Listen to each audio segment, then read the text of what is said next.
구약시대 4,000년 동안에는 지금 여러분과 제가 알고 있는 이 복음이 없었습니다. 거기에는 오직 율법만이 있을 뿐이었습니다. 그래서 온 세상에 사람들은 서로를 정죄하고 살인하고 전쟁하고 심판하고 거기는 멸망만이 가득하게 있었던 그러한 세상이었던 것입니다. 그런데 하나님께서는 4,000년 동안에 뭘 하셨느냐? 하나님은 쉬지 아니하시고 복음을 준비하여 주신 것입니다.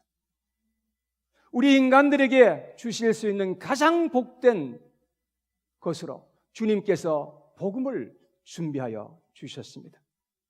그래서 하나님께서 선지자들을 통해서 끊임없이 우리에게 하신 것은 계속해서 예언의 말씀을 주시고 우리에게 약속의 말씀을 수도 없이 계속 반복해서 주시는 것을 볼 수가 있습니다. 내가 너희에게 복음을 주리라. 내가 구원자를 너희에게 보내리라. 그 구원자를 통해서 내가 너희들을 구원하리라. 내가 너희에게 은혜를 베풀고 말리라. 하나님께서 계속해서 약속의 말씀으로 우리에게 하여 주셨던 것을 볼 수가 있습니다. 그런데 때가 되어 하나님의 정확하신 그 시간에 하나님께서는 하나님의 그 약속의 아들 독생자 예수 그리스도를 이 세상에 보내주셨던 것을 볼 수 있습니다. 그런데 그 아들에게 그 양손에 복음을 들려서 보내주신 것입니다.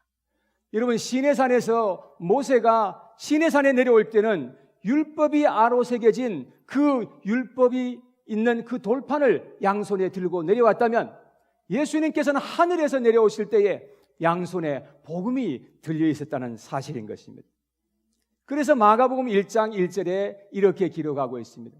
하나님의 아들 예수 그리스도의 복음의 시작이라.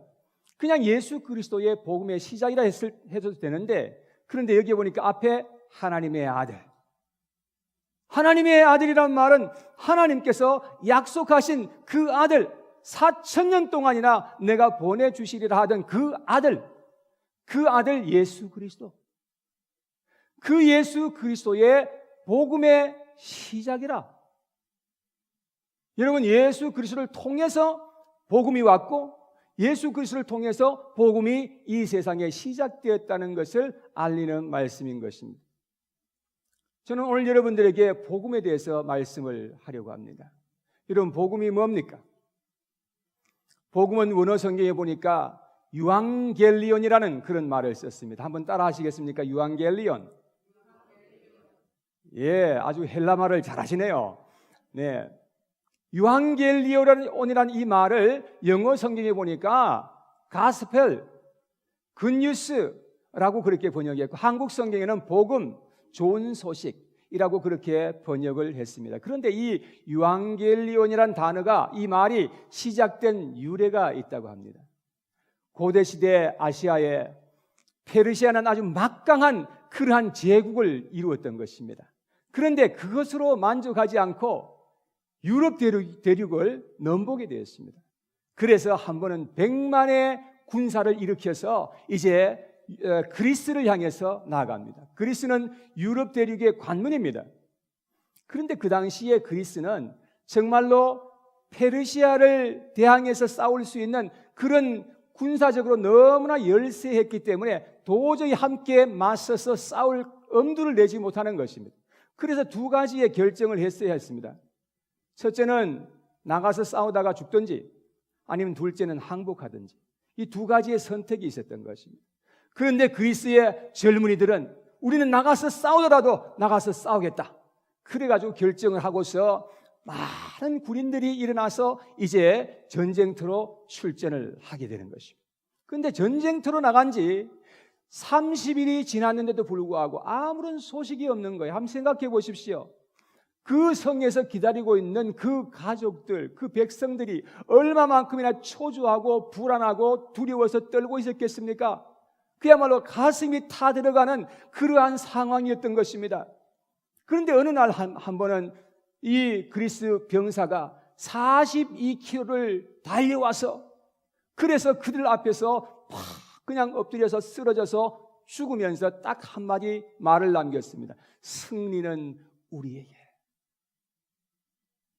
승리는 우리에게. 이 말 한마디를 남기고 죽은 것입니다. 그래서 그 말을 들었던 주변에 둘러있던 그 많은 사람들은 그때부터 유앙겔리온이라고 함께 외치기 시작했습니다. 기쁨의 소식이라는 것입니다. 기쁨의 소식을 가지고 온 사람이라는 것입니다. 그러면서 유앙겔리온이라고 외치면서 그들은 함께 축제를 하게 되었던 것입니다. 그런데 여러분 기억하시기 바랍니다. 예수 그리스도께서는 하늘로부터 가지고 오신 예수 그리스도의 그 복음은 이 그리스의 한 병사가 외쳤던 그 기쁨의 소식보다도 100배, 1000배, 만배나 더 기쁜 소식이고 더 복된 소식이라는 사실을 알아야 된다는 것입니다. 여러분, 왜 예수님이 전하신 이 복음이 그렇게 복된가? 왜 그렇게 기쁜 소식이어야 하는가? 그것을 저는 오늘 두 가지로 여러분들에게 말씀을 드리려고 합니다. 이 시간 말씀에 집중하시고 한번 들어보시기 바랍니다. 하나님의 특별한 은혜가 여러분들에게 임하실 줄로 믿습니다. 첫째, 복음은 구원을 주시는 하나님의 능력이 담겨 있기 때문에 그렇습니다. 오늘 본문 16절 말씀을 다시 한 번 더 읽어보기 원합니다. 16절 말씀이 한 목소리로 시작. 내가 복음을 부끄러워하지 아니하노니 이 복음은 모든 믿는 자에게 구원을 주시는 하나님의 능력이 됨이라. 먼저는 유대인에게요 그리고 헬라인에게로다.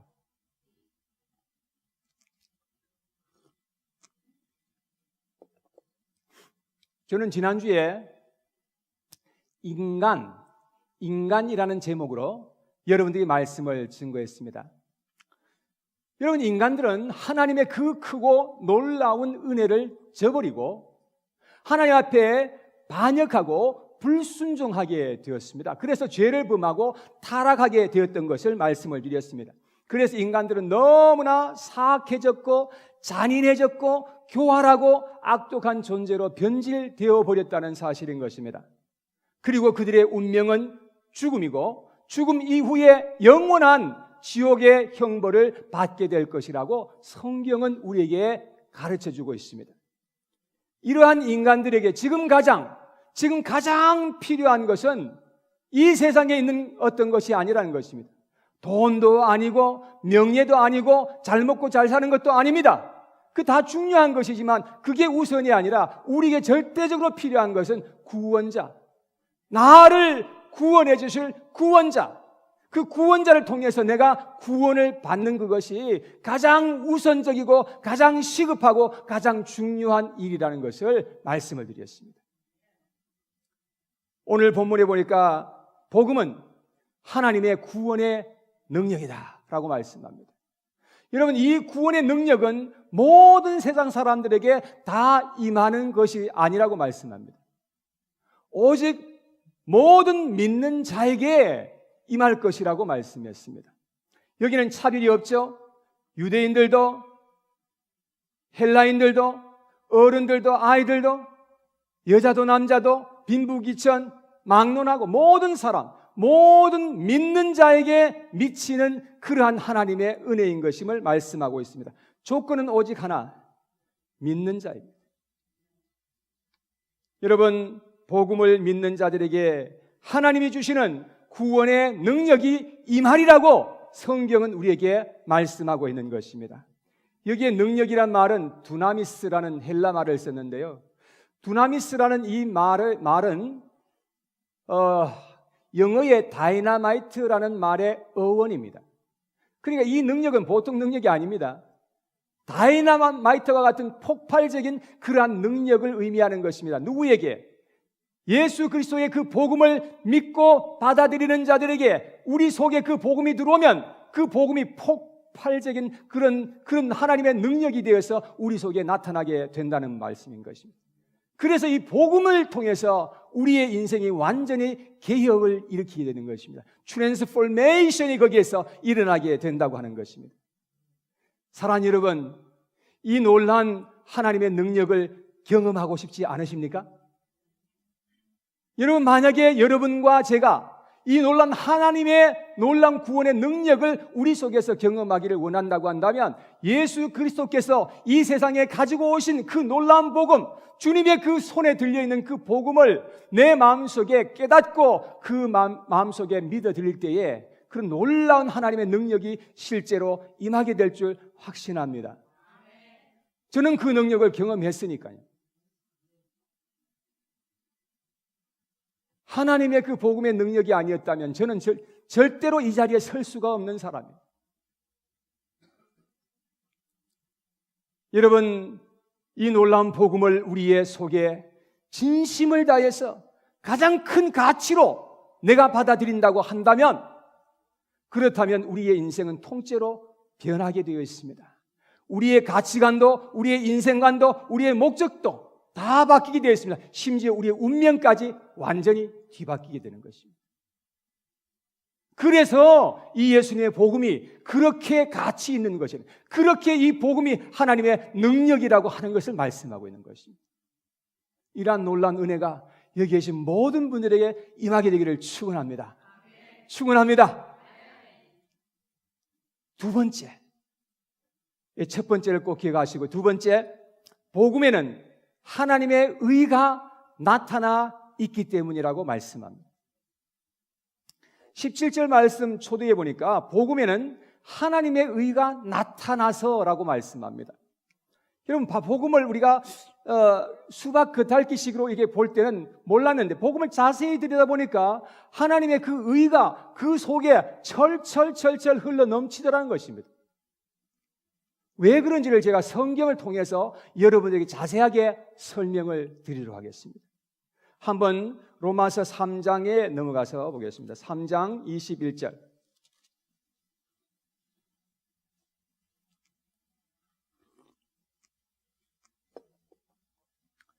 (3장 21절) 거기에 보니까 이제는 율법 외에 하나님의 한 의가 나타났으니 율법과 선지자들에게 증거를 받은 것이라. 여러분, 이 과거에 구약 시대 때는 율법밖에 없었어요. 거기는 뭐 율법만이 그냥 왕성하게 그렇게 역사되었던 그런 때였는데, 이제 드디어 하나님의 의가 세상에 나타나게 되었다. 지금 그렇게 말씀하고 있지 않습니까? 22절에 곧 예수 그리스도를 믿음으로 말미암아 모든 믿는 자에게 미치는 하나님의 의인이 차별이 없느니라. 자, 여기에 예수 그리스도를 믿는 믿음으로 말미암아서 모든 믿는 자에게 미치는 하나님의 의가 나타났다. 지금 그런 말씀이에요. 자, 이 핵심적인 말씀은 26절에 있어요. 26절에 보니까 곧 이때에 자기의 의로우심을 나타내사. 그러니까 이때라고 하는 것은 우리가 복음을 받아들이고 믿을 때, 그럴 때에 자기의 의로우심, 하나님의 의로우심을 나타내사 자기도 의로우시며 또한 예수 믿는 자를 의롭다 하려 하심이라. 자, 그러니까 예수님을 우리가 믿고 받아들일 때에, 그리할 때 하나님께서는 우리를 의롭다 여기실 뿐만 아니라 하나님 자신도 의롭다함을 받는다는 거예요. 하나님이 뭐 의로움이 없어서 의로움을 받는 것이 아니고 예수 그리스도를 믿는 자들을 통해서 야, 과연 하나님은 정말 의로우신 분이시구나 라는 고백을 받으신다는 그런 말씀이에요. 여러분, 우리가 뭘 해가지고 우리가 하나님 앞에 무슨 의롭게 되는 것이 아니란 말이에요. 우리가 뭘 열심히 해가지고 하나님 앞에 겨우 우리가 의롭다함을 받았다, 이런 차원이 아니란 말이에요. 여러분, 4장 5절 말씀에 한번 보세요.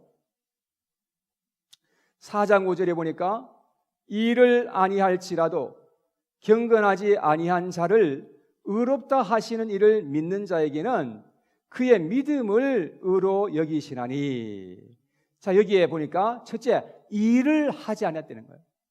우리가 뭐 하나님을 위해서 무슨 일을 했습니까? 하나님 앞에 일을 하지 않았을지라도, 그리고 경건하지도 아니한 자를, 우리는 경건한 것도 없잖아요, 사실. 뭐가 경건합니까, 우리가? 아무리 내가 잘난 것 같아도 따지고 들어가 보면 흉악한 죄인이라는 사실을 우리는 알게 되는 것입니다. 경건한 것도 없습니다. 그런데 여기 보니까 의롭다 하시느니 곧 하나님을 믿는 자에게는 그의 믿음을 의로 여기시나니. 우리가 예수님을 믿었더니 그 믿음을 보시고서 하나님이 나를 의롭다 여기신다는 거예요. 이것이 예수님의 복음이라는 것입니다. 그래서 예수 믿는 사람도 의롭다 하시고 하나님 자신도 의롭다함을 받으시고, 이게 바로 하나님의 의라고 그렇게 성경은 말씀하고 있는 것입니다. 여러분, 도대체 어떻게 그럴 수 있느냐고요? 아니, 우리가 예수님만 믿었는데 뭘 어떻게 우리가 의롭게 됩니까? 아니, 그게 가능한 일입니까? 여러분, 대답은 아주 간단합니다. 예수 그리스도께서 그분이 여러분과 나를 위해서 모든 구원을 위한 모든 것을 이미 다 완벽하게 이루어 놓으셨기 때문에 그게 가능한 일이란 말이에요. 우리는 아무리 발버둥 쳐도 어떤 방법을 사용해도 우리가 의롭게 될 수 없어요. 그러나 오직 이 세상의 인류의 구원자이신 예수 그리스도, 그분을 믿음으로 말미암아서 우리가 하나님 앞에 의롭게 되는 이 놀라운 복음을 우리에게 허락해 주신 것입니다. 그래서 복음에는 하나님의 공의가 드러나고 하나님의 의가 드러나야 마땅한 것입니다. 복음 속에는 우리도 의롭게 되고 하나님도 의롭다함을 받으시는 놀라운 하나님의 지혜가 그 복음 속에 있는 것입니다. 그런데 사탄은요, 자꾸 인간의 공로와 의를 자꾸 부추겨요. 너의 의와 공로가 드러나야 되지 않겠느냐? 자꾸 부추겨서 순수한 복음을 변질시키려고 하고 있는 것입니다. 중국에는 두 부류의 교회가 있습니다. 삼자교회가 있고 지하교회가 있어요. 삼자교회는 중국 정부의 등록을 받아야 합니다. 그래서 중국 정부의 간섭을 어느 정도 받아야 돼요. 그런데 지하교회는 등록을 하지 않고 하기 때문에 숨어서 그들의 믿음을 지키는 그러한 사람들입니다. 그런데 중국 삼자교회에서 성경 말씀에 믿음으로 구원을 받는다는 이 말씀을 사랑으로 구원을 받는다로 이렇게 바꿔버렸습니다. 사랑으로 구원받는다. 그건 말이 괜찮네. 좋아 보입니다. 그런데 자세히 한번 생각해 보십시오. 사랑으로 만약에 우리가 구원을 받을 수 있다고 한다면 모택동에도 구원을 받을 수 있는 거예요. 자기의 인민들을 그만큼 사랑했잖아요. 인도의 간디도 구원을 받을 수 있다는 말이에요. 왜? 자기 백성들을 그렇게 사랑했잖아요. 하나님의 말씀을 조금만 비틀어버리면 이게 완전히 복음과는 거리가 먼 것이 됩니다. 이게 바로 사탄 마귀의 이 계략인 것임을 우리가 알아야 됩니다. 여러분, 성경에서 말씀하는 복음은 오직 예수 그리스도를 믿음으로 말미암아서 구원받는 것임을 여러분 기억하시기를 바랍니다. 어떤 분들은 믿음 플러스 행위가 있어야지 구원받는다. 좋은 말로 들립니다. 당연히 행위가 있어야 구원받지. 여러분, 그런데 따지고 한번 생각해 보면요, 그것은 성경이 말하는 복음은 아닌 것입니다. 여러분, 믿는 사람들에게 행위가 따라와야 되는 것은 이것은 너무나 당연한 것입니다. 그러나 행위 자체가 구원의 조건은 아니라는 말씀인 것입니다. 여러분, 예를 들어서 여러분과 제가 열심히 의를 행해가지고 그래서 겨우 구원받았다, 의롭게 되었다. 그렇다면 하나님의 의가 드러나겠습니까? 여러분의 의가 드러나겠습니까? 나의 의가 드러나고 자랑이 드러나는 거예요. 이건 복음이 아니에요. 하나님께서 원하시는 뜻이 아닙니다. 여러분, 유대인들은 얼마나 자기들의 의를 드러내려고 율법을 행했는지 아세요? 하나님께서 그것을 말씀하시는 겁니다. 자, 로마서 다시금 10장으로 넘어갑니다.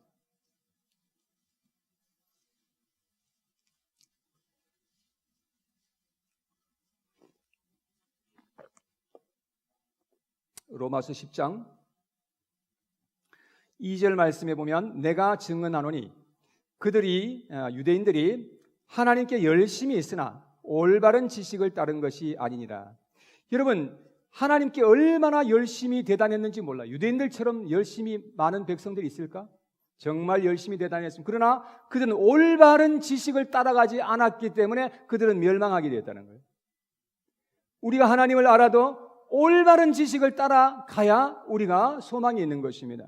자, 3절 말씀에 하나님의 의를 모르고 자기 의를 세우려고 힘써 하나님의 의에 복종하지 아니하였느니라. 하나님의 의를 생각하는 것이 아니라 자기들의 의를 어떻게 하든지 세우려고 그렇게 애썼다는 것을 말씀하고 있지 않습니까? 자, 4절 말씀에 그리스도는 모든 믿는 자에게 의를 이루기 위하여 율법의 마침이 되시니라. 여러분 기억해야 될 것은 예수님은 율법의 마침이 되셨습니다. 왜냐하면 우리가 율법으로서는 도저히 구원을 받을 수 있는 존재가 아니기 때문에. 여러분, 그래서 예수 그리스도는 모든 믿는 자에게 의를 이루어 주시기 위해서, 그래서 주님께서 오셨다는 것을 말씀하고 있지 않습니까? 여러분, 그래서 우리는 결코 순수한 예수님의 이 복음을 퇴색시키지 않아야 됩니다. 갈라디아서에서 말씀한 것처럼 다른 복음을 우리는 받아들이지 않도록 해야 되는 것입니다. 우리는 결코 순수한 예수님의 복음을 결코 이렇게 그야말로 가치 없는 그런 세상 것으로 우리가 바꾸어서는 안 되는 것입니다. 복음에는 하나님의 의가 나타났다고 말씀합니다. 복음은 이렇게 아름다운 것임을 우리에게 말씀하고 있습니다. 자, 그래서 어떻게 됐다는 것입니다. 자, 다시금 1장 17절로 들어갑니다. 로마서 1장 17절. 거기에 보니까 다 같이 한번 같이 한번 읽겠습니다. 시작. 복음에는 하나님의 의가 나타나서 복음으로 믿음으로 믿음에 이르게 하나니 기록된 바 오직 의인은 믿음으로 말미암아 살리라 함과 같으니라. 여러분, 오직 의인은 믿음으로 말미암아 살리라. 여러분, 오직입니다. 오직 의인은 믿음으로 말미암아 산다. 다른 조건이 있을 수가 없습니다. 여러분, 여기 살리라는 이 단어는 영생한다는 그런 의미도 있지만, 그러나 우리가 이 세상에 살아가면서 믿음의 사람들이 우리 속에 놀라운 내적인 사람이 다시금 살아나고 거듭나고 다시금 새로워지는 그런 역사가 우리 속에 일어날 것을 말씀하는 겁니다. 그래서 죽은 자의 행실이 아니라 산 자의 행실을 살고 의로운 자의 삶을 살아가는 그러한 역사가 계속해서 일어나게 될 것이라고 말씀합니다. 그래서 믿음에서 믿음으로, 믿음으로 믿음에 이르게 하는 그런 놀라운 은혜가 있는데, 이 초보적인 믿음에서 더 깊은 믿음으로, 우리가 성화되는 믿음으로, 더 큰 믿음으로 점점 더 발전하고 성장하는 그런 축복이 계속해서 일어나게 될 것이다 말씀하고 있습니다. 언제 그렇게 된다는 것입니까? 예수 그리스도의 그 복음을 내 마음속에 믿을 때에. 여러분, 우리가 신앙생활 할 때에 언제가 가장 큰 위기인지 아십니까? 복음을 자꾸 듣다 보니까 이제는 복음이 시시하게 들릴 때가 옵니다. 그때가 가장 여러분들의 신앙생활의 위기예요. 복음이 결코 시시한 것이 아닙니다. 복음은 캐고 캐도 더 우리가 들어가면 들어갈수록 더 오묘한 것이 복음이에요. 우리가 복음을 잘 몰라서 그런 거예요. 복음을 잘 믿지 못해서 그런 거예요. 복음을 정말로 믿는다면 그 복음이 나를 온전하게 변화시키고 그 복음이 나의 삶을 온통 축복하는, 복음이 나를 완전히 그야말로 나를 치유하고 회복시키는 그런 역사를 내 속에서 이루고야 만다는 것입니다. 내게 믿음이 없어서 탈이죠. 복음을 복음으로 받아들이지 않았기 때문에 문제죠. 예수 그리스도의 복음을 믿을 때에 우리는 구원받고 살아날 뿐만 아니라 온갖 하나님의 축복과 은혜와 상급과 성취와 영광을 이 세상에서 누리면서 살아갈 수가 있게 된다는 것입니다. 하나님의 자녀들에게는 하나님 모든 것을 새롭게 하시고 우리 속에 성령을 보내주셔서 우리 속에서 새 창조의 일을 지금도 계속해서 하고 있습니다. 지금 새 창조의 역사를 지금도 이루시는 거예요. 하나님께서는 모든 것을 다 새롭게 하십니다. 우리에게 새 이름을 주셨습니다. 새로운 피조물로 만드셨습니다. 새 언약을 우리와 함께 맺어주셨습니다. 새 계명을 주시고 새 노래를 주시고 새 포도주와 새 부대가 되게 하시고 새 예루살렘이 되게 하시고 우리에게 새 하늘과 새 땅을 허락해 주시는 것입니다. 여러분, 이 모든 것이 다 하나님의 공로요, 하나님의 의요, 하나님의 은혜일 뿐인 것입니다. 그래서 복음은 죄악된 모든 인류에게 가장 복되고 좋은 소식이 되는 것입니다. 여러분, 이 복음은 죄인들에게 유일한 희망의 소식인 것입니다. 우리는 이 복음을 결코 외면하거나 믿음을 주저하고 미루지 않도록 해야 되는 것입니다.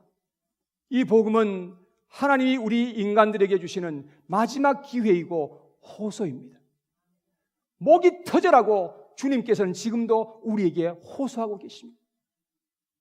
예수 그리스도의 십자가를 통해서 주님께서 우리에게 호소하신 것입니다. 이것을 우리가 받지 못하면 더 이상 기회는 있을 수가 없습니다. 우리는 온 마음과 온 열정과 힘을 다해서 이 복음을 내 마음속에 받아들이고 최고의 가치로서 내 속에 이것을 진정 받아들일 수 있어야 한다는 것입니다. 예수님의 복음에는 하나님의 좋은 모든 것이 다 용광로처럼 녹아가지고 함축되어 있는 거예요.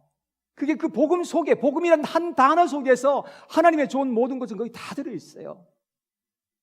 하나님의 사랑도 그 속에 있고, 하나님의 지혜와 하나님의 능력, 축복, 은혜, 영광, 선물, 계획, 용서 그 등등 하나님의 모든 좋은 것은 다 그 복음 속에 녹아져 있다는 거예요. 여러분, 그 복음의 핵심에 예수 그리스도가 계신 것입니다. 여러분, 하나님께서는 그 복음을 통해서 여러분들을 예수 그리스도 앞으로 지금 초청하고 계시는 거예요. 하나님께서는 그 복음을 통해서 예수 그리스도와 여러분들이, 죄인 되었던 우리들이 이제는 예수님과 하나로 완벽하게 연합될 수 있는 그런 은총을 우리에게 주고 싶어 하시는 거예요. 이것이 하나님께서 여러분과 저에게 주고 싶어 하시는, 그렇게 간절하게 우리에게 주고 싶어 하시는 하나님의 가장 놀라운 축복이요 하나님의 은혜인 것임을 여러분 기억하시기를 바랍니다. 오늘 저는 여러분들에게 이 복음으로 도전하였습니다. 우리 하나님의 말씀 오늘 마음속에 깊이 아로새기시고 이 시간 함께 찬양하면서 같이 결단하는 그런 시간 갖도록 하겠습니다.